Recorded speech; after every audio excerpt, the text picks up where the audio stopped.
ruling that the committee gives them an ear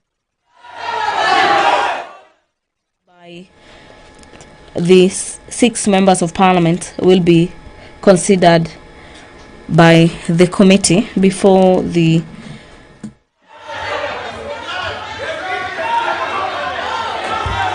thank you, Mr. Speaker. Thank you very much.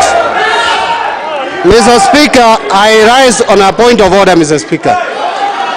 Mr. Speaker, based on your ruling, as we proceed, Mr. Speaker, as we proceed to have the mover to reply, I'm rising on a point of order. Mr. Speaker, once you have made a ruling that we are not going to have afternoon sitting, but Mr. Speaker, my concern is that the afternoon sitting of the House was gazetted after the request by the majority leader. And so, Mr. Speaker, a sitting of Parliament once gazetted,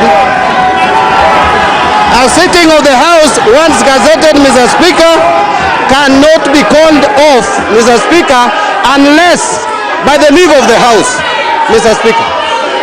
And so, Mr. Speaker, we have a properly constituted special sitting this afternoon, the 22nd of December 2021.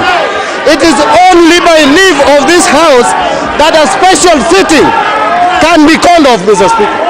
Mr. Speaker, therefore, I'm asking you to reconsider your ruling, because the standing order number 1 only provides and gives the Speaker the authority to make determination on matters that are not clearly spelled out in the standing order. But Mr. Speaker, on the issue of special sitting and having been gazetted, you cannot, Mr. Speaker, call off a sitting of the House unless with the leave of the House, Mr. Speaker. And so, Mr. Speaker, my request is that we have our sitting in the afternoon begin from 4 p.m.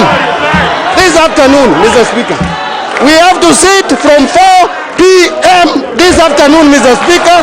2 hours is enough for the committee to consider those amendments, Mr. Speaker. We have 2 hours from 2 p.m. to 4 p.m. to reconsider all these amendments and harmonize them. Thank you, Mr. Speaker. Please. Order, members. Please take your seats.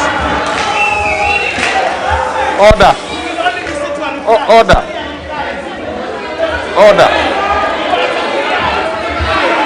Order, members. Take your seats.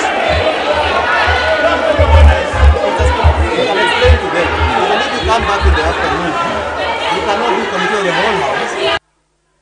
With objection only 5 members. It is written.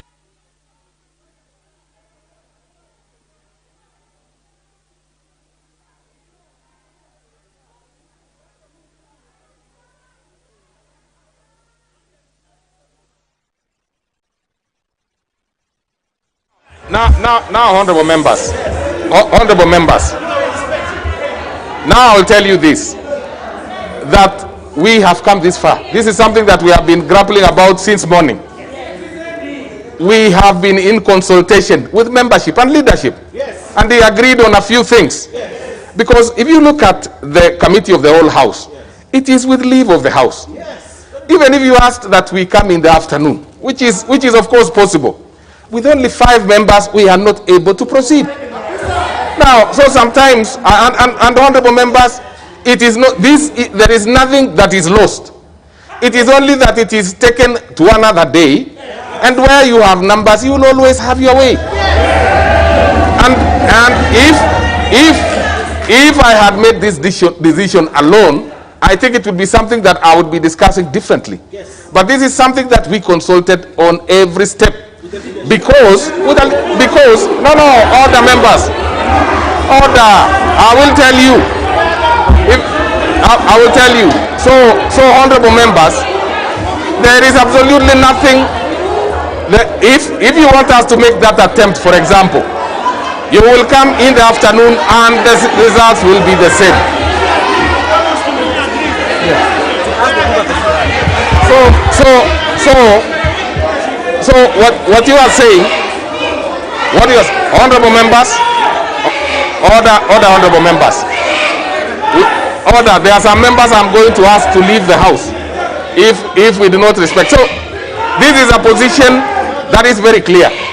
Maybe you need to look at your standing orders now.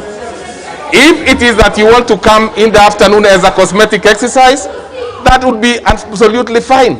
But there will be nothing that we will achieve out of coming in the afternoon. This is extremely clear. And let me tell you, just to inform you, honorable members, it is the majority leader who asked the speaker to call this sitting. Yes. So you keep consulting because the details are clear. The thing that we intended to achieve as a house is this that after the reply, honorable members, order, honorable members, that after the reply by the majority leader, we go to the vote on the second reading, and that we will have achieved the second reading. So we'll only come for committees, and the committees will have harmonized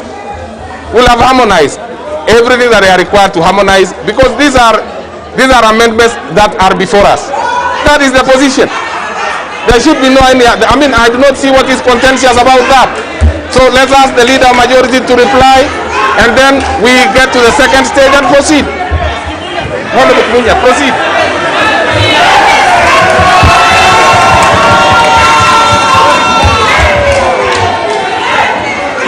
Honorable Speaker,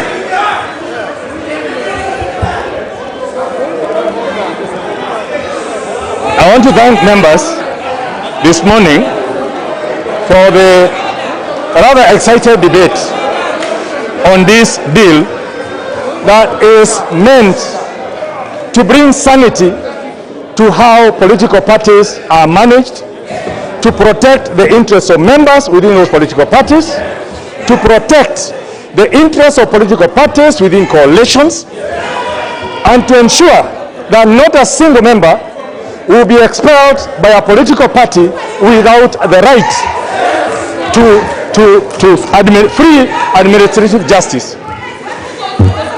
Honorable Speaker, members did ask in terms of clause 10, and I want to disabuse this confusion. The current Political Parties Act of 2011 does not have a provision for fair administrative action. The current bill has provided for fair administrative action on a member being expelled. Honorable members, in terms of training of members by the registrar of political parties, there is a proposal that has been made, and indeed I do agree that perhaps we may not need the registrar of political parties to do the training, and that may well be the subject of a training, of an amendment. A member did raise the issue of party register versus IBC register. And I want to confirm that what this bill intends to do is to cure the mischief where political parties do not have even a register and are relying on IBC to conduct their primaries. So, only members who are in a political party will be eligible to take part in a primary for that political party. Honorable Speaker, in terms of the timing for the bill, I believe this is a time. It has taken us 10 years to revisit this bill. The courts have ruled that we need to define political parties, and that was in the case of the Political Parties Forum versus the Registrar of Political Parties in 2016. And hence, this bill cures that problem. So, by and large, this bill is good for each one of you, irrespective of your political differences right now. And, Honorable Speaker, I leave it to the House to decide. I beg to move. I beg to reply. Honorable members, honorable members, listen to me clearly. Listen to me clearly on this particular, honorable members. We are going to put the question, but But before we put the question, I reiterate that this matter of the committee of the whole House would come with leave of the House. 5 members objecting. So, and let us put it this way.